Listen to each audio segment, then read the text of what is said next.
Hey friend, welcome back. Today we're stepping into the warm glow of Italian cinema to meet a woman whose life has always felt larger than the screen itself. You think you know her, the volcanic beauty, the Oscar winner, the embodiment of classic Hollywood glamour. But trust me, the real story of Sophia Loren is deeper, harsher, and far more astonishing than the posters ever hinted. This is the woman who grew up in a cramped Naples apartment during wartime, who was once so painfully thin her classmates called her the Stick, who fought through humiliation, hunger, and heartbreak long before she became the global symbol of elegance we all recognize. And yet, look where she ended up, a legend with a fire that still hasn't dimmed. Today, we're peeling back the curtain on her most intimate memories, the brutal early years, the impossible rise to fame, the loves, the losses, the triumphs that carved her into an icon. Settle in. You're about to see Sophia Loren as you never have before. All right, let's begin. If you really want to understand Sophia Loren, you have to start where she began. And trust me, it wasn't glamorous. Picture post-war Naples. Wrecked buildings, ration lines, families squeezing into whatever space they could find. Sophia, her mother, and her younger sister lived in a single room so tiny that the bed doubled as the dinner table. And yet, even in that bleakness, people noticed her. Not because she was some polished beauty, she absolutely wasn't, but because she had this quiet intensity, a presence that felt older than her years. Her mother, a frustrated concert pianist whose dreams had stalled during the war, pushed her gently toward the local pageants. Nothing fancy, just a chance for the neighborhood to crown a pretty face for the weekend. Sophia didn't win the first contest, but she placed high enough for people to whisper, "That girl has something." And that whisper was enough. Soon, photographers were asking her to pose, studios were sliding headshots across chipped cafe tables, and at just 14, she was stepping into Rome, nervous, hopeful, and completely unaware that her entire life was about to pivot. Rome in the early 50s was chaos wrapped in possibility, casting calls on street corners, directors smoking through arguments, and studios hunting for the next face to light up a marquee. Sophia, still shy and achingly young, walked into that storm with nothing but determination and the kind of beauty that hadn't quite realized it was beauty yet. During one of those open auditions, a producer stopped her mid-step. He studied her face, the long lines, the dramatic angles, and said something that would define her career. "You're not meant to look like anyone else." It was the first time someone treated her features as an advantage, not a flaw. And that simple shift changed everything. She began reshaping her look with intention. Fuller brows, the soon-to-be famous eyeliner that carved out those sultry almond eyes, and a posture that announced she finally understood her power. Bit parts followed, waitresses, dancers, background beauties, but each role nudged her closer to the spotlight. And with every camera lens that found her, the city seemed to whisper louder, "This girl is going somewhere."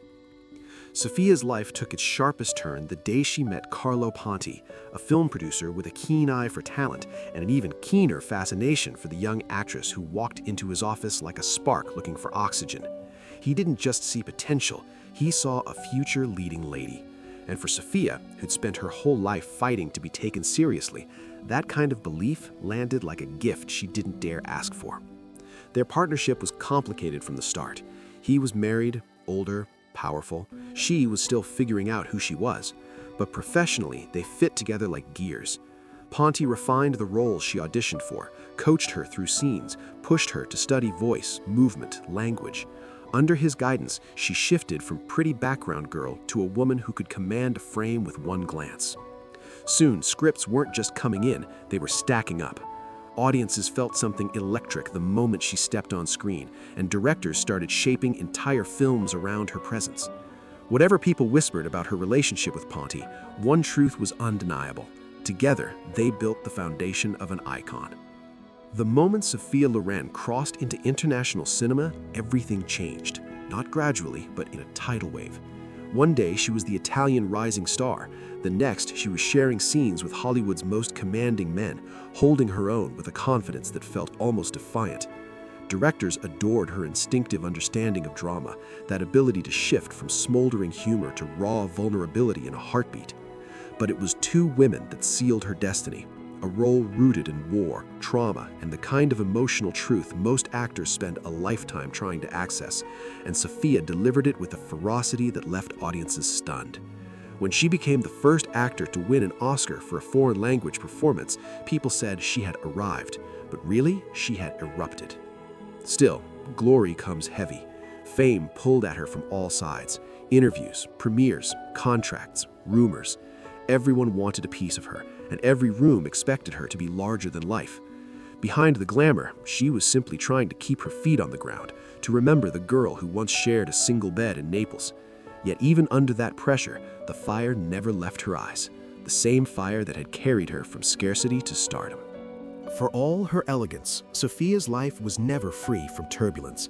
The tabloids hovered around her like bees to honey, waiting for any misstep they could spin into a headline.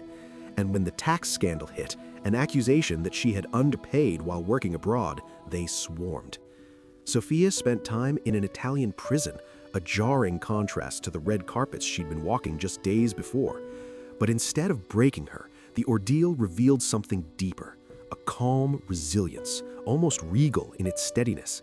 She served her sentence, cleared her name, and walked out with her head high, as if daring the world to underestimate her again.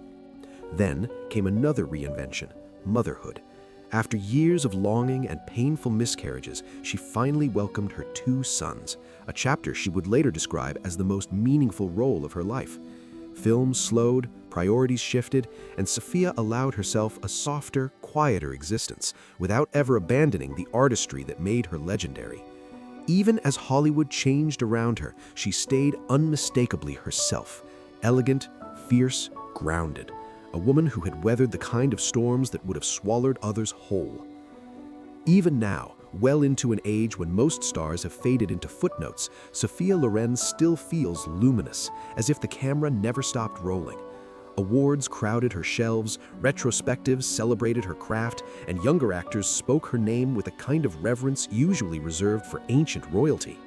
But what makes her legacy feel so enduring isn't just the films or the beauty. It's that unmistakable blend of vulnerability and fire she carried through every chapter of her life. She was the girl who survived bombings and hunger, the actress who shattered international barriers, the woman who dared to love boldly and live on her own terms. And somehow, through all the chaos, the fame, the heartbreaks, the scandals, the triumphs, she remained profoundly human. That's why audiences still lean in when her name appears.